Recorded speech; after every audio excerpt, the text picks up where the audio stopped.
conhecido pelo apelido de boca do inferno. Mas esse é o pedido da prova. Olha, esses dados de ordem sócio-histórica que eu citei é que vão influenciar bastante os seus ensinamentos. Minas Gerais. Por que eu falei agora em Minas Gerais? É porque nas Minas Gerais, já no século XVIII, alguém olha para mim desconfiado e diz assim: irmãos, agora por que meus olhos? Porque eu não sei se o Gregório de Márcio, o Barroco, é do século XVII ou é do século XVIII. Como é que é? Decida. O Barroco, ele é predominantemente vinculado ao século XVII. Mas o que eu quero falar de século XVIII é que lá nas Minas Gerais houve uma manifestação barroca que eu julgaria tardia, representada sobretudo por quem? Representada pelo aleijadinho. Então, quando você ouvir falar das estruturas, vocês estão vendo aí o pórtico, certo? Desta basílica, desta igreja, que seria a igreja de São José dos Matozinhos, lá em Congonhas. Algum professor já mostrou para você isso? Mostrou aquele quadro da praça enorme que fica na frente desta igreja, com os tais 12 profetas, feitos com pedra sabão. Então, quando você pensar aleijadinho, você pensa Minas Gerais, você pensa escultura, você pensa os 12 profetas, você pensa, portanto, nessa comunhão que existe do século XVIII nas Minas Gerais com o Barroco. E essa última frase que eu coloquei, quem é que me ajuda? Quando eu falo arte dos contrastes, já notaram esta frase final que eu coloquei? Arte dos contrastes. Mas, por favor, anote essa frase final. Arte dos contrastes. Arte dos contrastes é a frase final. 1, 2, 3, a quarta linha. Quem é que diz uma frase para mim para dar efeito a esta explicação? É que o Barroco vai, arte dos contrastes, coloca 2 pontos. Diz assim: posto pelas antíteses. Posto, você vai ter arte dos contrastes. Aí você vai colocar 2 pontos e diz assim: posto pelas antíteses. Posto pelas antíteses. Você vai agora fazer um exercício de memória, tentando as primeiras aulas lá do seu colégio. Vamos lá, vamos para o começo do ano. Estamos lá no mês de fevereiro, no mês de março, quem sabe, você está estudando figuras de linguagem. Reconheça que existe uma figura de linguagem cujo nome é antítese. Como é que eu explico a antítese? Quem é que sabe dizer? É a figura marcada pela oposição de ideias, oposição de palavras. Se você diz que nesse ambiente existem pessoas muito altas e existem pessoas muito baixas, se há pessoas altas e pessoas baixas, nós temos uma relação de antítese, são ideias contrárias.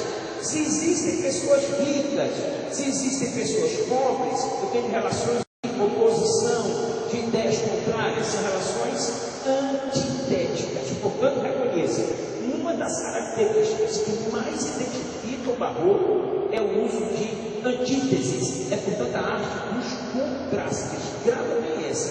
A arte dos contrastes é bem clássica do Barroco. E queria que você colocasse uma outra informação sobre o Barroco: excessos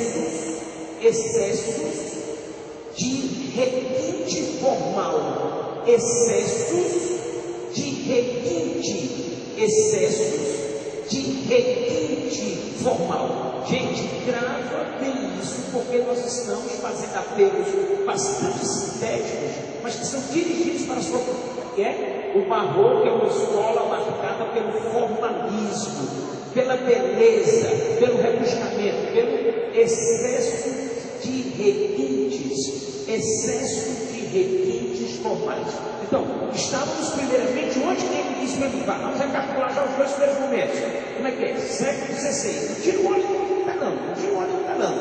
Era a época de quê? Era a época das grandes navegações, a época dos escrivães, era a época daqueles cronistas que estavam se deslumbrando com o Brasil, querendo que os portugueses viessem para cá explorar a terra. Mas agora já estamos no século XVII. Primeira literatura propriamente dita. Primeira literatura propriamente dita. Se chama o quê? Barroco. E aí, quando falamos de Barroco, quem é a figura principal na literatura? Gregório de Matos Guerra, o invocador do inferno. E a principal figura na escultura seria exatamente o aleijadinho. Isso é típico em prova.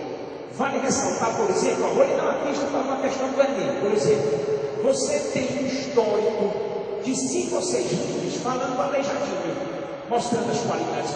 dele, mostrando que o trabalho dele ficou reconhecido até na Europa. Aí depois de você ter, ele pede, o comando da prova seria entre as 5 imagens abaixo, aquela que coincide com a obra do Aleijadinho. Aí você fica pensando, pô, o que a comissão pode colocar então? Ela pode colocar uma tela cubista. Tela cubista tem alguma coisa a ver com o Aleijadinho? Não tem. A comissão realista, uma imagem surrealista tem alguma coisa a ver com o Aleijadinho? Não, não tem. A comissão de prova pode colocar uma tela o quê? Pop art. A tela pop art eu acho que as pessoas já viram em algum momento nas suas aulas, nas suas provas, nos simulados que fazem por aqui, que fazem na escola, uma tela pop art. Podem colocar uma tela de expressão renascentista. Então, quando você pensa, bicho, essa história de tela renascentista, tela pop art não combina com Aleijadinho. Tela surrealista lá no tempo do Salvador Dalí. Tela do cubismo lá no tempo de quê? Do Picasso. Ora, se Picasso é do tempo do cubismo, se Salvador Dalí é do tempo do surrealismo, se nós pegarmos, por exemplo, o Sanzio, lá do tempo do Renascimento, uma tela renascentista, qual foi o que eu falei? Andrew Murphy, uma tela que seria pop art. Bom, nada disso é do tempo do Aleijadinho. Aí se você pega uma imagem como esta, uma imagem de uma igreja, se você pega, por exemplo, o Cristo carregando a cruz, eu acho que as pessoas já viram isso em suas apostilas, o Cristo carregando a cruz, com aquela expressão chorosa, com aquela expressão de lamento, ou mesmo que o Cristo possa estar crucificado, e a lágrima desce, parece que ele está ali com aquela expressão melancólica de quem apanhou muito, de quem foi, sabe, traído e tal. Aí você já pensa, essa expressão religiosa é uma marca típica dos trabalhos arquitetônicos do Aleijadinho, que coincide, portanto, com o tempo do valor. Aí eu sigo em frente, vai, vamos lá. Vamos para mais outro tempo, ó. Não perde a linha de tempo. Nós estávamos no século XVI, já avançamos para o século XVII, falamos que o Aleijadinho entrou no século XVIII, mas ele entrou tardiamente. Por que eu falo tardiamente? Por um motivo, ó. Agora nós estamos no século XVIII. Vai, anote o quadro. Anote o quadro com as 3 linhas. Anote o quadro, por gentileza, com as 3 linhas. Vai. O que é que eu tenho? Literatura arcadinha. Como é que eu chamo a literatura arcadinha lá no colégio? Eu chamo de arcadismo. A literatura arcade eu chamo de arcadismo. Literatura arcade, século XVIII. Ó. Retorno aos modelos clássicos. Então eu queria que você anotasse, puxando uma setinha de literatura arcade, eu queria que você colocasse assim, ó, oposição ao barroco. Eu queria que você colocasse uma setinha de onde está a literatura arcade, logo na primeira linha, você tem literatura arcade, século XVIII, está tudo certo? Está tudo certo? Eu queria que você colocasse assim, oposição ao barroco. Aí, professor, eu te uma pergunta, porque eu estou longe, porque eu estou do outro lado do palco. Consigo fazer a pergunta, é verdade que cada escola que surge, ela vai fazer uma oposição anterior? É verdade isso? Sim, porque na verdade o que você observa?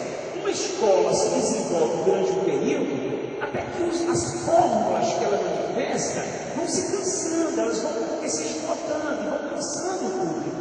Aí você começa a dizer, puxa, eu estou querendo mais essa literatura barroca, aí surge uma literatura arcade. Mas o que a gente não pode ressaltar neste momento é que quando a literatura arcade surge, ela resgata uma arte que já foi feita antes. E olha aí a frase 2: retorno aos modelos clássicos. Quer dizer, os modelos clássicos são antecedentes do barroco. Os modelos clássicos são lá da época do século XVI. Aí você acaba entendendo, isso quer dizer que na época da literatura quinhentista no Brasil, lá na Europa vivia esse classicismo. Aí você vai ter o barroco quebrando esses padrões. Mas agora no arcadismo do século XVIII, lê a frase do novo para mim, vai. Retorno aos modelos clássicos. Eu queria que você colocasse uma palavrinha que a gente vai acertar bem direitinho na hora da prova. Lembrando este ponto, ó. Retorno aos modelos clássicos, 2 pontos. Retorno aos modelos clássicos, 2 pontos. Neoclassicismo.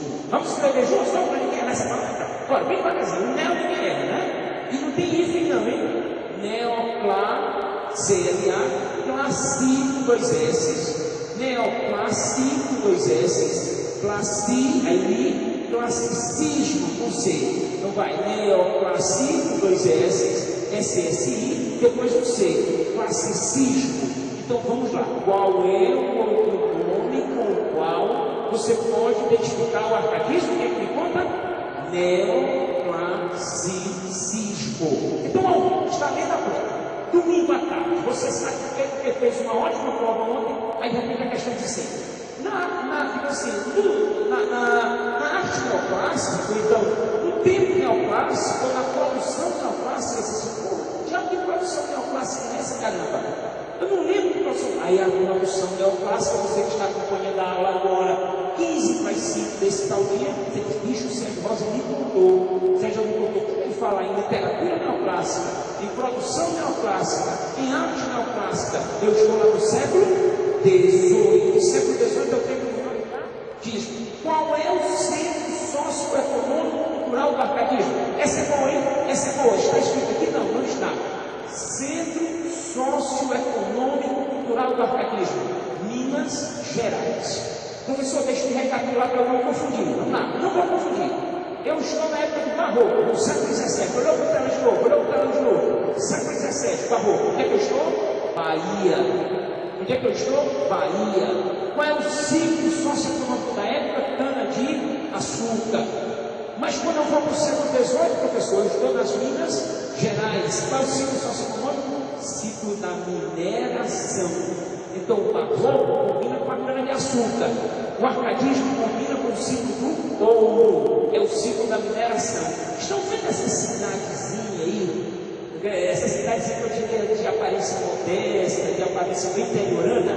Essa cidadezinha tem um nome que não pode ser esquecido por nenhum candidato.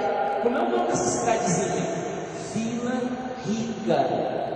Vila Rica, onde se concentravam os estudiosos, se concentravam, portanto, os poetas daquele tempo. A maior parte da produção ártica estava em Vila Rica. E Vila Rica hoje é chamada de quê, amigos? Ouro Preto. E está onde? Nas Minas Gerais. Perfeito? Ficou combinado? Então, razão, simplicidade e populismo. O que eu quero dizer com isso? Razão é a marca dos árbitros. O racionalismo é a marca dos árbitros. Como foi que eu fiz a primeira linha, onde estava a literatura ártica? Oposição ao barroco. Então, o barroco era marcado pela emotividade. Emotividade para o barroco. Para os árticos, racionalismo. Dá uma olhadinha nessa segunda palavra. Começa com a palavra aí. Simplicidade, não é?